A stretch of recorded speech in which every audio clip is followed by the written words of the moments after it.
Halo, selamat datang anak-anak. Di sini Pak Komang akan menjelaskan materi bab 4 mengenai penyakit menular dan tidak menular. Di mana anak-anak bisa juga buka di AKS pada halaman 38.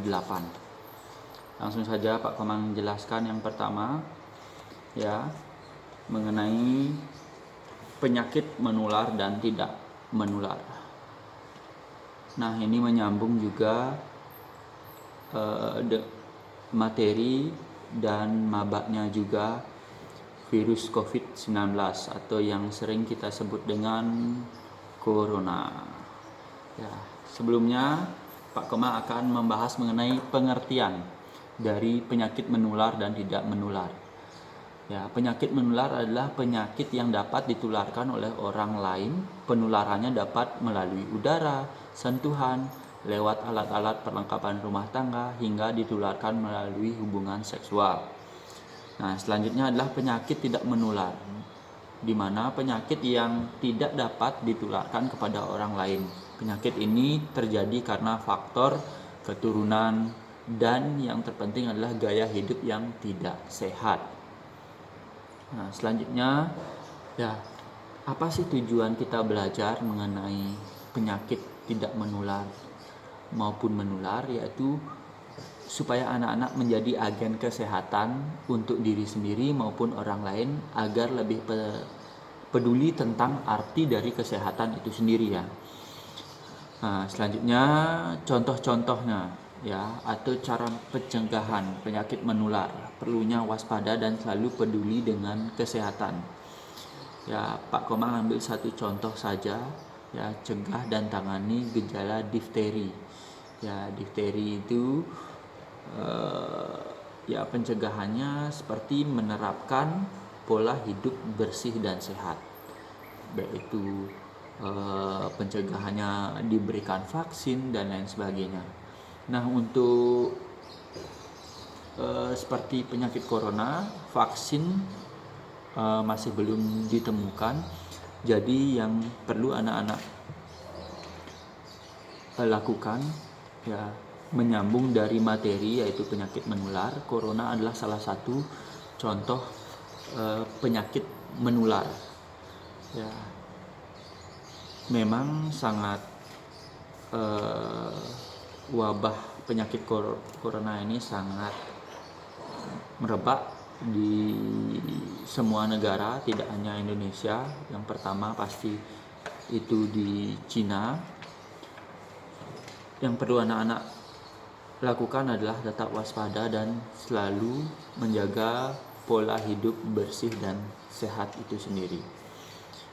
Ya, karena kalau memang imunitas tubuh anak-anak baik, tentu untuk terjangkitnya itu kemungkinan kecil. Selanjutnya adalah penyakit tidak menular. Nah, di sini Pak Komang menjelaskan sedikit saja ya, mengenai penyakit tidak menular.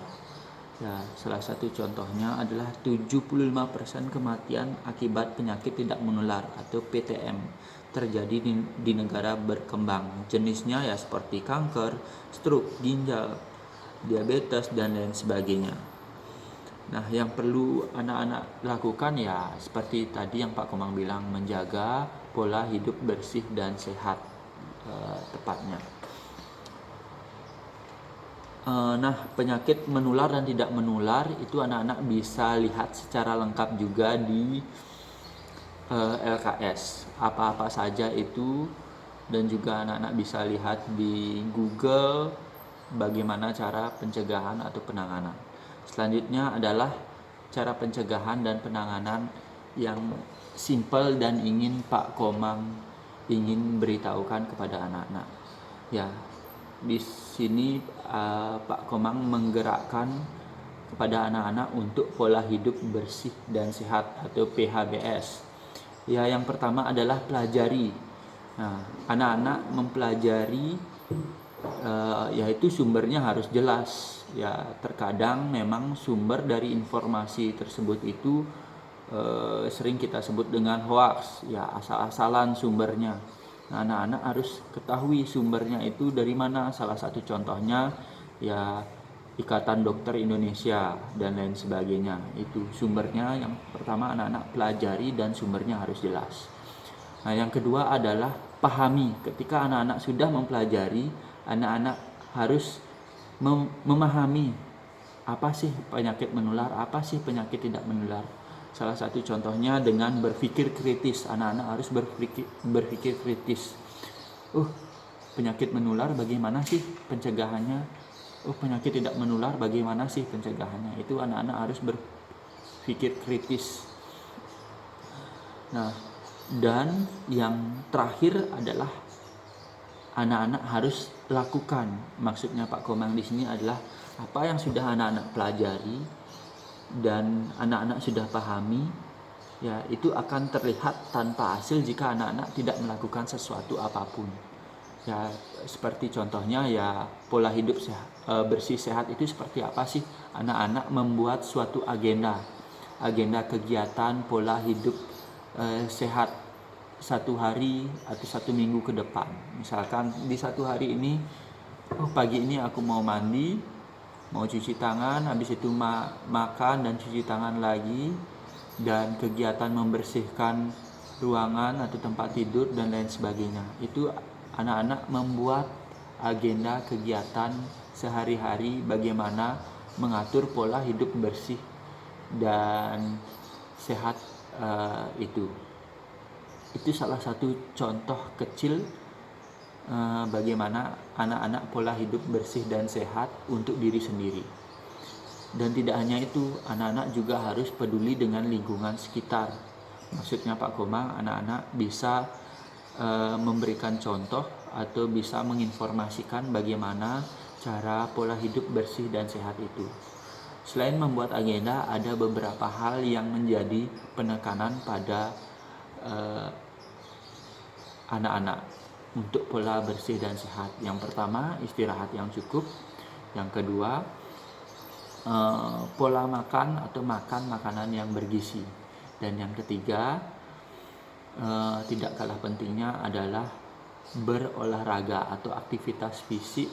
Anak-anak bisa lakukan paling tidak seminggu 4 kali atau seminggu 2 kali bisa juga.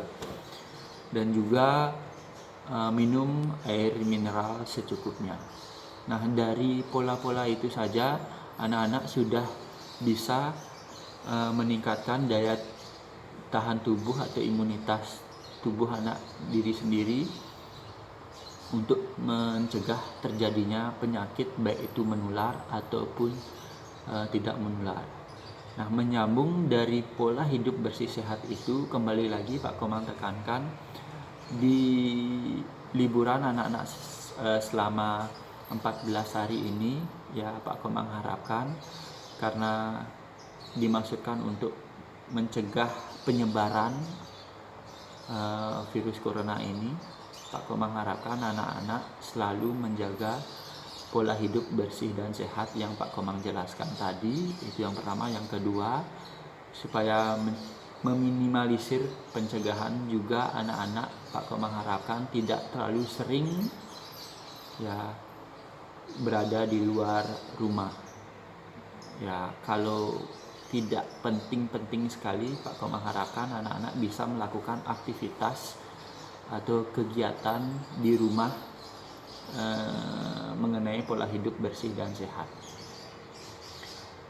Itu penjelasan secara singkat mengenai penyakit menular dan tidak menular. Anak-anak bisa pelajari lagi, baik itu di LKS, baca-baca lagi. Dan selanjutnya, setelah Pak Komang menjelaskan beberapa materi mengenai penyakit menular dan tidak menular, Pak Komang akan memberikan tugas, di mana tugas anak-anak itu kerjakan dan diskusikan dengan orang tua ya di LKS langsung pada halaman 46 sampai 48, Romawi 1 dan 2, langsung kerjakan di LKS-nya. Itu anak-anak bisa cicil ya. Ini kan anak-anak libur selama 2 minggu. Itu bisa anak-anak cicil, tidak langsung kalian kerjakan semuanya, boleh ya. Yang penting anak-anak mengerjakan dengan baik, ya. Itu bisa tidak hanya diskusikan dengan orang tua saja. Misalkan orang tua kerja, itu bisa anak-anak diskusikan dengan paman, bibi, kakak, adik, dan lain sebagainya. Ya. Yang kedua adalah lingkari apabila ada pertanyaan yang belum paham dan pembahasan lebih lanjut. Maksudnya Pak Komang di sini, kalau ada yang kurang anak-anak pahami, bisa anak-anak lingkari, dan nanti setelah sudah pembelajaran bisa dilakukan di sekolah dengan normal, Pak Komang dan anak-anak bisa bahas bersama-sama ketika menemukan kesulitan. Nah, itu saja dari Pak Komang.